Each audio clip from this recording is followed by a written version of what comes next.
everyone, welcome to Learn with Aparna. இன்னைக்கு நம்ம chapter 2 ஓட 6th வீடியோல இருக்கோம். சோ இன்னுமே நீங்க சேனல் சப்ஸ்கிரைப் பண்ணாம இருந்தீங்கன்னா சப்ஸ்கிரைப் பண்ணிட்டு பெல் ஐகான் பிரஸ் பண்ணிடுங்க. வெயிட் பண்றேன். அண்ட் வீடியோ உங்களுக்கு கண்டிப்பா பிடிக்கும்னு நினைக்கிறேன். சோ வீடியோ பிடிச்சிருந்தா கண்டிப்பா லைக் பண்ணுங்க. அண்ட் இந்த வீடியோ எல்லாருக்கும் ஷேர் பண்ணுங்க so that அவங்களுக்கும் இது வந்து யூஸ்ஃபுல்லா இருக்கட்டும். ஓகே. சோ இன்னைக்கு நம்ம பார்க்க போறது பாத்தீங்கன்னா how to be confident. கான்ஃபிடென்ட்ங்கிறது ரொம்ப பெரிய விஷயம். ஆக்சுவலி வந்து அந்த கான்ஃபிடன்ஸ் இருந்துச்சுனாலே நம்மளால எது வேணா சாதிச்சிட முடியும். ஸோ ஒரு படத்துல கூட சொல்லுவாங்க, என்னால முடியும்னு நீயே ஒன்று நம்பலன்னா வேற யார் நம்புவாங்க. எனக்கு அது ரொம்ப பிடிச்ச சென்டென்ஸ். ஆக்சுவலா நம்மளே நம்பினோம்னா அதுக்கப்புறம் தான் மிச்சம் எல்லாமே. வேற யார் நம்புறாங்க என்ன நினைக்கிறாங்க அதெல்லாம் விஷயமே கிடையாது. நம்ம நம்பினோம்னாலே அதான். ஓகே, நீ இங்கிலீஷ் சொல்லித்தரமா, இது என்னத்துக்கு கான்ஃபிடென்ட்டை பத்தி பேசிட்டு இருக்க அப்படின்னு கேட்டீங்கன்னா இங்கிலீஷ்க்கும் இருக்கு. ஸோ கான்ஃபிடன்ஸ் நம்ம கிட்ட இருந்துச்சுனாலே இங்கிலீஷ் பாதி கத்துக்கிட்ட மாதிரி தான். ஓகே, இங்கிலீஷ் மட்டும்னா எதுவுமே அப்படிதான். ஸோ இந்த கான்ஃபிடன்ஸ் இங்கிலீஷ் பேசும் பொழுது நம்மள பேசாம தடுக்கிறதே நம்மளுக்கு அங்க கான்ஃபிடன்ஸ் இல்லாதனாலதான். அக்ரி பண்ணுவீங்களா? என் கூட சொல்றீங்களா? இங்கிலீஷ் நம்ம பேசாம இல்ல பேசுறதுக்கு தடுக்கிற விஷயங்கள்ல நம்மளோட தன்னம்பிக்கை முக்கிய ரோல் வகிக்குது. ஸோ அதனாலதான் எனக்கு இந்த டாபிக் பேசணும் எனக்கு அப்படின்னு நான் நினைச்சேன். இதனாலதான் இது வந்து புக்லயும் இருக்கு. நம்ம புக்லயும் இது வந்து ஒரு டாபிக்கா மென்ஷன் பண்ணிருக்கிறது அதனால. ஸோ இந்த கான்ஃபிடன்ஸ் எதனால நம்மளுக்கு அடிபடும், இங்கிலீஷ் பேசும் பொழுது எந்தெந்த பாயிண்ட்னால நம்மளுக்கு அந்த இடத்துல கான்ஃபிடன்ஸ் அடிபடுது, ஸோ அதை நம்ம எப்படி வந்து ரெக்டிஃபை பண்ணிக்கலாம், திருத்திக்கலாம் அப்படிங்கிறதுக்கான ரிசர்ச் பண்ணா இந்த 7 பாயிண்ட் எனக்கு அதனாலதான் நம்ம இந்த 7 ஏதோ ஒன்றுனால இல்லை எல்லாமே இல்லை ஏதோ 1 2 3 நாள் எது வேணா இருக்கலாம். ஸோ இந்த பாயிண்ட்னாலதான் நம்மளோட கான்ஃபிடன்ஸ் ஃபேக்டர் வந்து ரொம்ப குறைஞ்சு போய் இங்கிலீஷ் பேசுறதுக்கு தயங்குறோம். ப்ராக்டிஸ் பண்ணாதான் இங்கிலீஷ் வந்து டெவலப் பண்ண முடியும். பேசதான் வரும். ஸோ அந்த பேசுங்கிற கான்செப்டே நம்மளுக்கு கான்ஃபிடன்ஸ் இல்லாதனால அடிபட்டு போறதுனால ஸோ இந்த 7 பாயிண்ட் நம்ம எப்படி வந்து ஃபேஸ் பண்ணணும், இந்த ரீசன்ஸை எப்படி நம்ம டேக்கிள் பண்ணணும்னு தெரிஞ்சுக்கிட்டோம்னா நம்மளோட கான்ஃபிடன்ஸ் லெவலை பூஸ்ட் பண்ணி இங்கிலீஷ் லேர்னிங்கும் கொஞ்சம் ஃபாஸ்டரா பண்ணலாம். ஓகே, ஸோ இப்போ ஃபர்ஸ்ட் பாயிண்ட் பார்த்தீங்கன்னா ஃபியர் ஆஃப் அன்னோன். அதாவது இங்கிலீஷ் எனக்கு தெரியாது, அன்னோன். கரெக்டா? ஸோ தெரியாத விஷயத்துல நான் வந்து எப்படி தப்பா பேசிடுவேன், எப்படியும் தப்பாயிடும். ஸோ யாராவது சிரிச்சிருவாங்க, ஏதாவது கிண்டல் பண்ணிடுவாங்க. ஸோ தெரியாததை எப்படி பேசுறது, புதுசா டக்குன்னு பேசணும்னா எப்படி பேசுறது, அதனால நான் கண்டிப்பா ஏதாவது தப்பு பண்ணிடுவேன்னு நம்ம மேல நம்மளுக்கு நம்பிக்கை இல்லாம இருக்கிறது. ஸோ இதை நம்ம எப்படி உடைக்கலாம்னா ஃபியர் ஆஃப் அன்னோன். ஒரு விஷயம் தெரியாதப்பதான் நம்மளுக்கு பிரச்சனையே. ஸோ அதை தெரிஞ்சுக்க முயற்சி பண்ணணும், ப்ராக்டிஸ் பண்ணணும். உங்களுக்கு நீங்களே பேசிக்கிறதாகட்டும், கண்ணாடி பார்த்து பேசுறதாகட்டும், ரெக்கார்ட் பண்ணி பார்க்கறதாகட்டும், நான் நிறைய டிப்ஸ் இதுக்கு முன்னாடி வீடியோஸ்ல கொடுத்துருக்கேன். இன்கேஸ் நீங்க அதை பார்க்கலன்னா கண்டிப்பா அந்த வீடியோஸ் பாருங்க. ஸோ அந்த மாதிரி ஏதோ ஒரு விஷயம் ஏதோ ஒரு மெத்தட்ல நம்ம ப்ராக்டிஸ் பண்ணி அந்த ஃபியர் ஆஃப் அன்னோனை முறியடிக்கலாம்.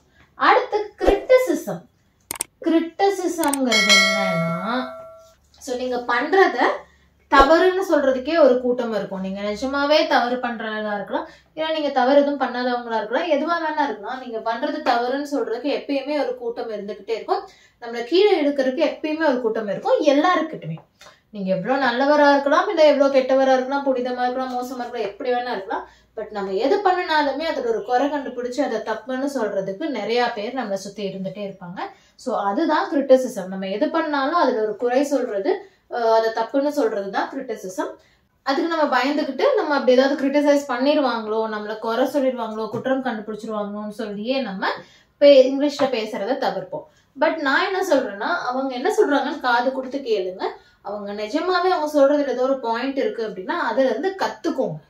அதை மனசுக்கு எடுத்துக்காதீங்க, மூளைக்கு ஏத்திக்கோங்க. ஸோ அவங்க சொல்றதுல நீங்க பண்ணதுல என்ன தப்பு இருக்குன்னு அவங்க கிரிட்டிசைஸ் பண்றாங்களோ உங்களோட இங்கிலீஷ்ல, அந்த பாயிண்ட்டை அவங்க கிட்ட இருந்து எடுத்துக்கிட்டு மைண்ட்ல வச்சுக்கிட்டு அதுல இருந்து கத்துக்கோங்க. Learn from it. Okay, criticism இந்த காதுல அந்த காதுல விட்டுருங்க நான் கண்டிப்பா சொல்ல மாட்டேன். பிகாஸ் தேவையே இல்லாம, பொழப்பே இல்லாம, வேலையே இல்லாம, காரணமே இல்லாம வர கிரிட்டிசிசம்ஸை இக்னோர் பண்ணிடலாம். இந்த காதுல வாங்கி அந்த காதை விட்டுறலாம். என்ன சொல்லப்போனா இந்த காதுல வாங்கவே வேண்டாம். ஆனா நிஜமாவே அதுல ஏதாவது ஒரு விஷயம் இருக்கு, அதை வச்சு கிரிட்டிசைஸ் பண்றாங்க பொழுது அதை நீங்க இந்த காதுல வாங்கி மைண்டுக்கு அனுப்பி ப்ராசஸ் பண்ணிட்டு அதுல இருந்து கத்துக்கிட்ட விஷயங்களை மனசுக்குள்ள வச்சுக்கோங்க. மிச்சத்தை இந்த காதுல விட்டுருங்க. Okay, so you learn from criticism. You should start learning from criticisms. இப்போ ஏன் நடுவில் நான் இங்கிலீஷ்ல பேசுறேன்? இதுக்கு முன்னாடி வீடியோஸ்லாம் அவ்வளோ இங்கிலீஷ் இருக்காது, ஃபுல் அண்ட் ஃபுல் தமிழ்ல தான் பேசுவீங்க, சொல்லிக் கொடுக்கறதுக்கு மட்டும் தான் இங்கிலீஷ் சொல்வீங்க. பட் இப்பெல்லாம் நடுவில் இங்கிலீஷ்ல சொல்றீங்க அப்படின்னு கேட்டீங்கன்னா, பிகாஸ் வி ஆர் லேர்னிங்ல, நம்ம கத்துக்கிட்டு இருக்கோம். ஸோ நம்ம பேசும்பொழுது 2-3 சென்டென்சஸ் இப்படி பேசும்பொழுது அதுவும் உங்களுக்கு புரியும். ஸோ தமிழோட சேர்ந்து இங்கிலீஷும் புரியும். தமிழும் ஒரு லாங்குவேஜ், இங்கிலீஷும் ஒரு லாங்குவேஜ், ரெண்டுமே கலந்து வரும். ஸோ நார்மலா பேசலாம் அப்படிங்கிற ஒரு விஷயத்த உங்க மைண்டுக்கு நான் உங்களுக்கே தெரியாம உங்களோட ஆள் மனசுக்கு நான் கொண்டு வந்துகிட்டு இருக்கேன். So that is also one type of practice. ஸோ அது உங்களுக்கு டைரக்டா முகமே இது தெரியாட்டியும் உங்களோட ஆள் மனசு இதையும் ஏற்றுக்கொண்டு இருக்கிறது. சரிங்களா? பர்சனல் அப்பியரன்ஸ் அடுத்த பாயிண்ட். சிலருக்கு நம்மளோட உருவம், நம்மளோட ஃபேஸ் ஆகட்டும், நம்ம பாடி ஆகட்டும், இதெல்லாம் பார்த்து நம்மளுக்கே நம்ம மேல கான்ஃபிடன்ஸ் இருக்காது. நான் வந்து அசிங்கமா இருக்கேனா, நான் வந்து அழகா இல்லையா, எனக்கு வந்து முகம்ல பரு இருக்கு, எனக்கு வந்து ஹைட் இல்லை, நான் வந்து கருப்பா இருக்கேன், நான் வந்து வெள்ளையா இருக்கேன், நான் இப்படி இருக்கேன், நான் அப்படி இருக்கேன், நிறைய நிறைய நிறைய நம்மளோட பர்சனல் அப்பியரன்ஸ்க்கு இம்பார்ட்டன்ஸ் கொடுக்குற நம்மளுக்கு இந்த மாதிரி நிறைய பாயிண்ட்ஸ் மைண்ட்ல வரும்.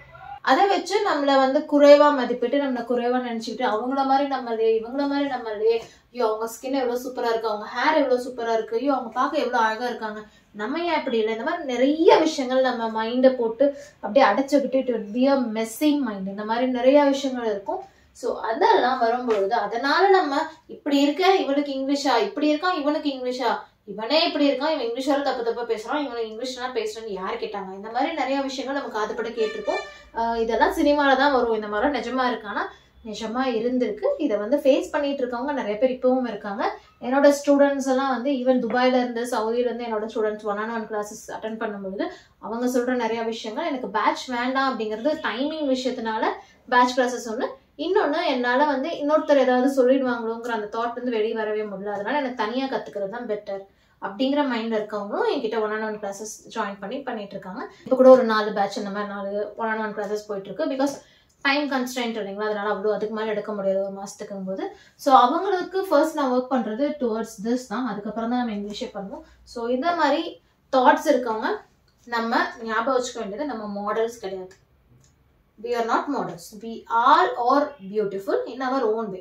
நம்ம எல்லாருமே நம்மளோட வகையில தனித்துவமா அழகானவங்க தான். நம்ம யாருமே வந்து இன்னொருத்தரோட கம்பேர் பண்ணி பார்க்கறதுல, பிளஸ் நம்ம ஒன்றும் மூவி ஆக்டர்ஸ் கிடையாது, மாடல்ஸ் கிடையாது. அவங்களே மேக்கப் இல்லாமல் எப்படி இருப்பாங்க நம்மளுக்கு தெரியாது.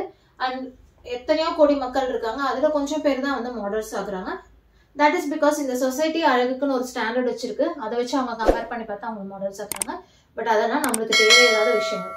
ஸோ நம்ம மாடல்ஸ் கிடையாது, நம்ம எப்படி இருக்கோமோ நம்மளுக்கு அழகா இருக்கு, அவ்வளவுதான். உங்க மனசுக்கு நீங்க அழகு, மனசு அழகா இருந்தாலே முகம் அழகா இருக்கும்னு சொல்லுவாங்க. நான் இது வந்து ரொம்ப மாரல் கிளாஸாட்ட போயிட்டு இருக்கு, பட் ஸ்டில் அதுதான் உண்மை.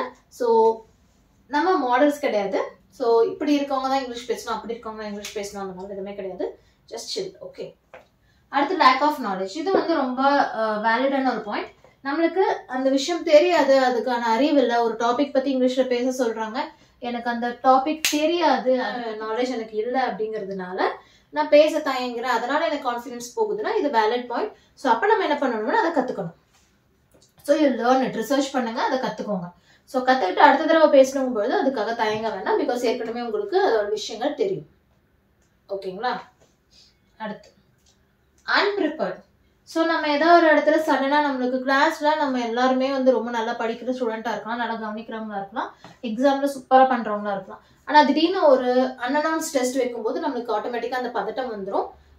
ஸோ வந்து ஐயோ இது என்ன கேட்பாங்களோ, நம்மளுக்கு தெரிஞ்ச கொஷின்ஸாகவே இருந்தாலும் சடனாக மேம் வந்து மிஸ் வந்து அன்பிரிப்பேர்ட் அன்அனௌன்ஸ்டு டெஸ்ட் வைக்கும்பொழுது நம்மளுக்கு அந்த பதட்டம், பயம் எல்லாமே நார்மல் தான்.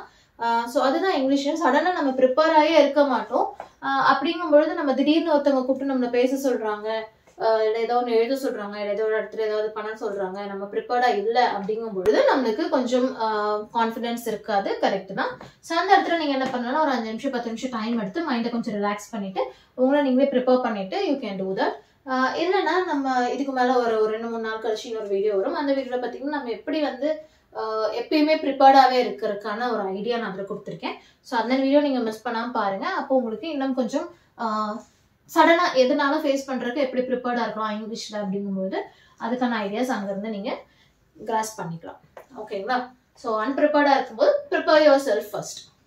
அடுத்து நெகட்டிவ் தாட்ஸ். நெகட்டிவ் தாட்ஸ் நம்மளுக்கு நிறையா வரும். நம்ம இது வந்து காமன், எல்லாருக்குமே வரும். நம்ம பண்ணுறது சரியா, நம்ம பேசுறது கரெக்டாக, இங்கிலீஷ் தப்பு தப்பாக தான் பேசுவோம், நம்மளால முடியாது, இதுக்கெல்லாம் வந்து பெருசா இது வேணும் அது வேணும் இந்த மாதிரி நிறைய தாட்ஸ் வரும். ஸோ அந்த மாதிரி நெகட்டிவ் தாட்ஸ் வரும்பொழுது ஆப்வியஸாக அதை வந்து பெருசாக எடுத்துக்காம ஜஸ்ட் டிஸ்ட்ராக்ட் பண்ணிட்டு அந்த மாதிரி நெகட்டிவ் தாட்ஸை அவாய்ட் பண்ணிடுங்க. ஸோ நம்ம கொஞ்சம் டிஸ்ட்ராக்ட் ஆகிட்டோம்னால அந்த தாட்ஸ் வராது. ஸோ இதை விட்டுட்டு இன்னொரு வேலை அந்த மாதிரி ஏதாவது பண்ணும்பொழுது உங்களுக்கு அந்த டிஸ்ட்ராக்ஷன்ஸ் வந்துடும். ஸோ அதை அவாய்ட் பண்ணிக்கோங்க நெகட்டிவ் தாட்ஸ். அதனாலே உங்கள் கான்ஃபிடென்ஸ் குறையும். ஸோ அதனால அதை டிஸ்ட்ராக்ட் பண்ணி அவாய்ட் பண்ணிக்கோங்க. கடைசியாக நெகட்டிவ் பீப்புள் டாக்ஸிக் பீப்புள் எப்பயுமே நம்மளை சுற்றி இருப்பாங்க. நம்ம தான் அதை கண்டுபிடிக்கணும். ஸோ நெகட்டிவ் பீப்புள் இருக்காங்க, நம்மளை எப்பயுமே கீழே கொண்டு வரக்கு தான் பார்க்குறாங்க. நம்ம எது பண்ணாலும் நம்மளை வந்து என்கரேஜ் பண்ணுறது கிடையாது. இங்கிலீஷ் பேசினாலும் ட்ரை பண்ணாலும் எதுக்குடா நம்மளுக்கெல்லாம் இங்கிலீஷு அப்படிங்கிறாங்க. இப்போ நீ இங்கிலீஷ் பேசினா கலெக்டர் ஆக போறேங்கிறாங்க. ஸோ நெகட்டிவாக இருக்காங்க நம்மளை சுற்றி அப்படிங்கும்போது அந்த பீப்புளை நம்மளை சுற்றி வச்சுக்காம இருக்கிறது ரொம்ப நல்ல விஷயம். So avoid negative people. So negative thoughts வரும்போது டிஸ்ட்ராக்ட் பண்ணி அவாய்ட் பண்ணலாம். பிகாஸ் நவர் தான் எப்பயாவது வந்துட்டு இருக்கும் நெகட்டிவ் தாட்ஸ். ஸோ அதை டிஸ்ட்ராக்ட் பண்ணி அவாய்ட் பண்ணிக்கோங்க. பட் நெகட்டிவ் பீப்புளை மொத்தமாகவே அவாய்ட் பண்ணிக்கோங்க.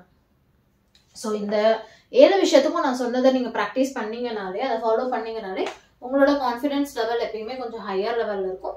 ஸோ இங்கிலீஷ் பேசுறதுக்கும் உங்களுக்கு அது கொஞ்சம் ஹெல்ப்ஃபுல்லாக இருக்கும். பிகாஸ் அடிஷ்னலாக ஒரு பிரச்சனை வந்து மைண்டை வச்சு நம்மளோட இங்கிலீஷை குறைக்க தேவையில்லை.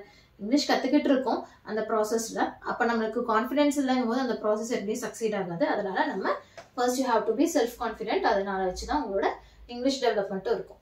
ஓகே, ஸோ இப்போ நான் சில ஐடியாஸ் கொடுக்குறேன். இப்போ வந்து இதெல்லாம் பண்ணிட்டீங்க. ஓகே, ஜென்ரலாகவே உங்களோட எனர்ஜி வந்து ரொம்ப சம்டைம்ஸ் லோவராக இருக்கும்போது அதை எப்படி பூஸ்ட் பண்ணிக்கலாம், எப்படி பெட்டராக இருக்கலாம் அப்படிங்கும் பொழுது ஏதோ ஒரு நல்ல விஷயம் பண்ணிட்டீங்கன்னா நீங்களே உங்களை ரிவார்ட் பண்ணிக்கோங்க. Reward your self and compare பண்ணாதீங்க. யார் கூட கம்பேர் பண்ணாதீங்க. அவங்களோட இங்கிலீஷ் சூப்பராக இருக்குது, உன்னோட இங்கிலீஷ் இவ்வளோதான் இருக்குது, அந்த மாதிரி என்னோடது இவ்வளோ மோசமாக இருக்குது, அந்த மாதிரி எந்த கம்பேரிஷன் வேணாம். எப்பயுமே யூனிக்காக இருங்க. இது இங்கிலீஷ்க்கு மட்டும் இல்லை, காமனாகவே டோன்ட் கம்பேர். ஒவ்வொருத்தரும் அவங்களோட இதில் தனித்துவமாக இருக்கும். So B unique, don't compare. Body language எப்பயுமே ஸ்ட்ரெயிட்டாக இருங்க. பூன் போட்டு நிற்காம ஸ்ட்ரெயிட்டாக நில்லுங்க. கண்ணை பார்த்து பேசுங்க. எப்பயுமே ஸ்மைல் பண்ணுங்க. ஸோ உங்கள் ஃபேஸில் ஸ்மைல் இருந்துச்சுனாலே கான்ஃபிடன்ஸ் ஆட்டோமேட்டிக்காக வரும். ஸோ அதை வச்சு உங்களோட இங்கிலீஷ் பெட்டராக இருக்கும். And then speak slowly. படப்படன்னு பேசாதீங்க. புரியுற மாதிரி கொஞ்சம் பொறுமையாக நிறுத்தி நிதானமாக பேசுங்க. ஃபைனலாக ஒரு லிஸ்ட் ப்ரிப்பேர் பண்ணி வச்சுக்கோங்க. அதாவது உங்ககிட்ட உங்களுக்கு எதெல்லாம் ரொம்ப பிடிக்கும், நீங்கள் எதெல்லாம் நல்ல விஷயங்கள் பண்ணுறீங்க, what is great about you, what you like about you, அந்த மாதிரி ஒரு லிஸ்ட் எப்பயுமே ரெடியாக வச்சுக்கோங்க. ஹேண்டியாக வச்சுக்கோங்க. சின்னதாக எழுதி உங்கள் பேக்லேயோ பர்ஸ்லையோ அந்த மாதிரி கூட வச்சுக்கோங்க. இல்லை கண்ணில் படுற இடத்துல நீங்கள் வச்சுக்கலாம். ஸோ உங்களுக்கு எப்பயாவது உங்களை பற்றி ரொம்ப லோவாக கான்ஃபிடென்ஸே இல்லாமல் ரொம்ப இதுவாக ஃபீல் பண்ணும்போது கண்டிப்பாக அந்த லிஸ்ட் எடுத்து பாருங்கள். அதை படித்து பார்க்கும்போது உங்ககிட்ட எவ்வளோ நல்ல விஷயங்கள் இருக்குது அப்படிங்கிறது உங்களுக்கே தெரியும். ஸோ அதை வச்சு நீங்கள் you can come out of that low அந்த ஃபீலிங்கில். எப்பயுமே ஒரு விஷயம் ஞாபகம் வச்சுக்கோங்க, லவ் யுவர் செல்ஃப்.